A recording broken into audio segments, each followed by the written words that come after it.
Hello मित्रों, नमस्कार। मैं आप लोगों के सामने पुनः उपस्थित हूँ रीतिकाल भाग 5 लेकर, जिसमें रीतिकाल के कवियों पर महत्वपूर्ण प्रश्नोत्तर हैं।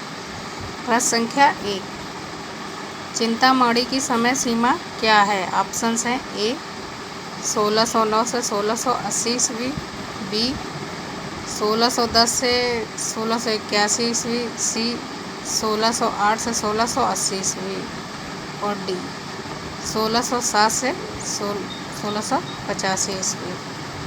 तो मित्रों, चिंतामणि की समय सीमा है 1609 से 1680 ईस्वी, जो कि ऑप्शन ए है। प्रश्न संख्या 1 का सही उत्तर है ऑप्शन ए 1609 से 1680 ईस्वी। प्रश्न संख्या 2, रीतिकाल की अविरल परंपरा किस कवि से चली? ऑप्शंस हैं: ए कृपाराम, बी केशवदास, सी चिंतामणि और डी बिहारीदास। तो मित्रों, रीतिकाल के अविरल परंपरा चिंतामणि से चली, ये रामचंद्र शुक्ल जी का कथन है। प्रश्न संख्या 3, आचार्य रामचंद्र शुक्ल ने रीतिकाल का प्रवर्तक किसे माना है? ऑप्शंस हैं: ए कृपाराम, बी बिहारी, सी केशवदास और डी चिंतामणि। तो मित्रों, आचार्य रामचंद्र शुक्ल ने चिंतामणि को रीतिकाल का प्रवर्तक माना है। प्रश्न संख्या 4, चिंतामणि की कौन सी रचना प्रबंध रचना है? ऑप्शंस है: ए रामायण, बी कृष्ण चरित्र, सी रामाश्वमेघ और डी सभी।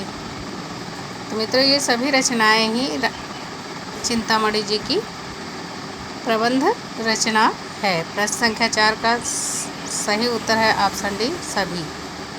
प्रश्न संख्या 5, चिंतामणि की कौन सी रचना सर्वांग निरूपक है? ऑप्शन है: ए कविकुल कल्पतरु, बी काव्य विवेक, सी काव्य प्रकाश और डी रस विलास। तो मित्रों, चिंतामणि की कविकुल कल्पतरु सर्वांग निरूपक रचना है, जिसमें इन्होंने काव्य के गुण, दोष, रस, छंद, अलंकार सभी का निरूपण किया है। इसमें 8 प्रकरण और 1138 छंद हैं। प्रश्न संख्या 5 का सही उत्तर है ऑप्शन ए कविकुल कल्पतरु।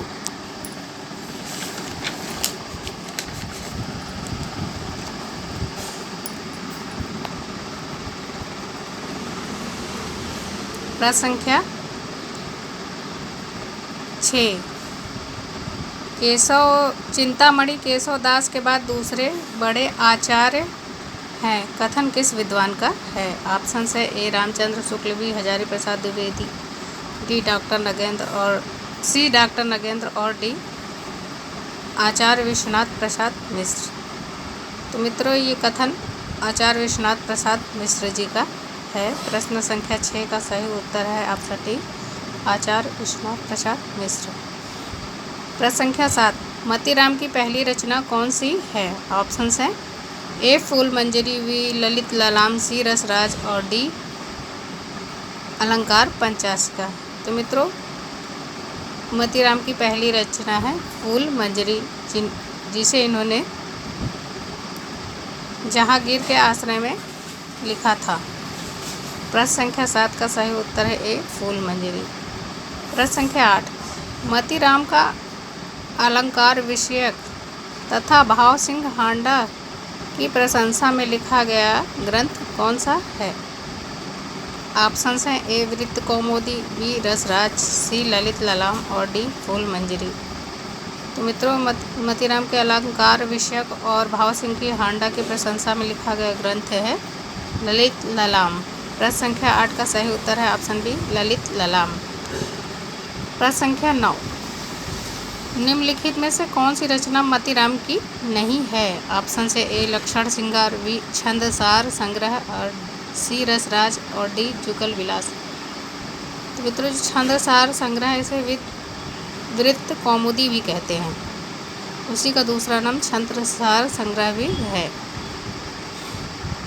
तो प्रश्न मतीराम की जो रचना नहीं, लक्षण श्रृंगार मतीराम की रचना है। छंद सार संग्रह मतीराम की रचना है। रस राज मतीराम की रचना है। लेकिन जुगल विलास जो है वो मतीराम की रचना नहीं है। प्रश्न संख्या 9 का सही उत्तर है option D, Jugal Vilas.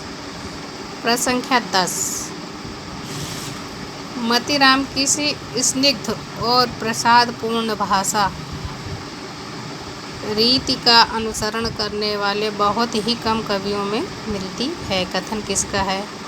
Option A doctor Ram Kumar Verma, option B doctor Nagendra, C Ramchandra Shukla और डी हजारी प्रसाद द्विवेदी। तो मित्रों ये कथन आचार्य रामचंद्र शुक्ल जी का है।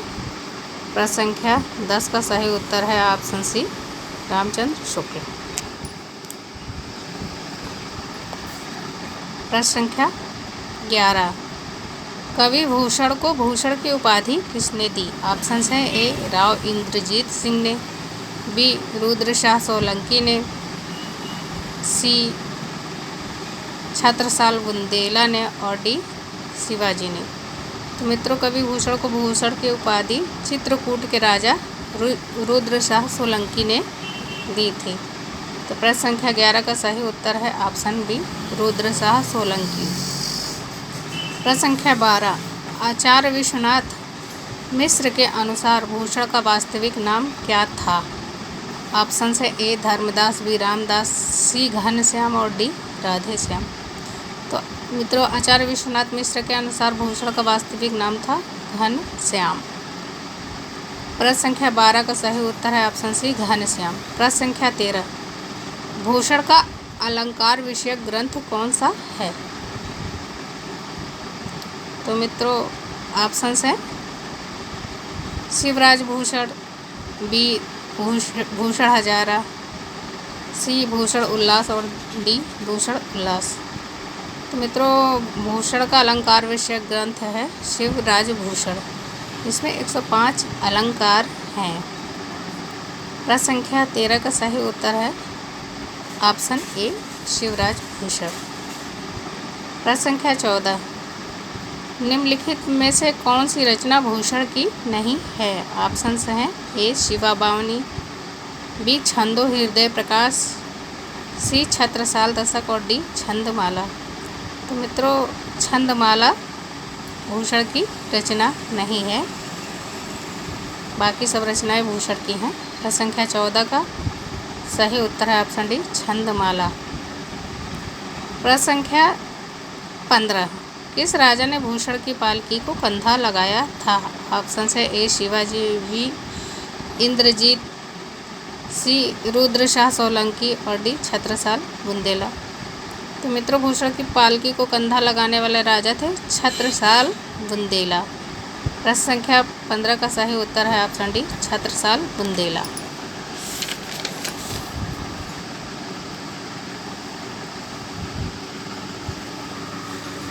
प्रश्न संख्या 16,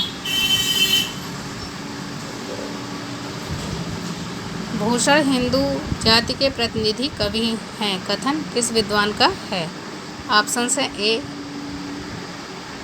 doctor Bachchan Singh, B doctor Nagendra, C Ramchandra Shukla और डी राम कुमार वर्मा।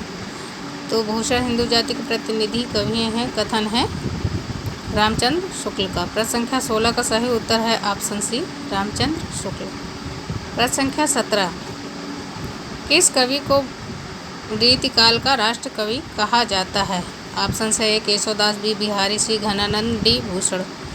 तो मित्रों भूषण को ही रीतिकाल का राष्ट्र कवि कहा जाता है, क्योंकि इन्होंने रीतिकाल में वीररस और राष्ट्रपरक वीररसपूर्ण और राष्ट्रपरक कविताएं लिखी हैं। प्रश्न संख्या 17 का सही उत्तर है ऑप्शन डी, भूषण। प्रश्न संख्या 18, भूषण को रीतिकाल का विलक्षण कवि किसने कहा? ऑप्शन है A doctor Nagendra, B doctor Bachchan Singh, C Ramchandra Shukla और डी हजारी प्रसाद द्विवेदी। तो मित्रों भूषण को रीतिकाल का विलक्षण कवि कहने वाले विद्वान हैं डॉक्टर नगेंद्र। प्रश्न संख्या 18 का सही उत्तर है ऑप्शन ए, डॉक्टर नगेंद्र। प्रश्न संख्या 19, शिवाजी और छत्रसाल की वीरता के वर्णनों को कोई कवियों की झूठी खुशामद नहीं कह सकता। कथन किस विद्वान का है? ऑप्शन से डॉक्टर रामकुमार वर्मा, बी रामचंद्र शुक्ल, सी डॉक्टर बच्चन सिंह और डी डॉक्टर नगेंद्र। तो मित्रों, ये कथन है आचार्य रामचंद्र शुक्ल का। प्रश्न संख्या 19 का सही उत्तर है ऑप्शन डी रामचंद्र शुक्ल। प्रश्न संख्या 20, कुंदन को रंग फीको लगे झलके अति अंगन चार गुराई। पंक्ति किसकी है? ऑप्शन से ए चिंतामणि, बी मतीराम, सी बिहारी और डी भूषण। तो मित्रों, ये मतीराम की पंक्ति है। प्रश्न संख्या 20 का सही उत्तर है ऑप्शन बी मतीराम। मित्रों, आप हमारे वीडियो को देखिए, लाइक कीजिए, सब्सक्राइब कीजिए, शेयर कीजिए और कमेंट भी कीजिए। धन्यवाद मित्रों।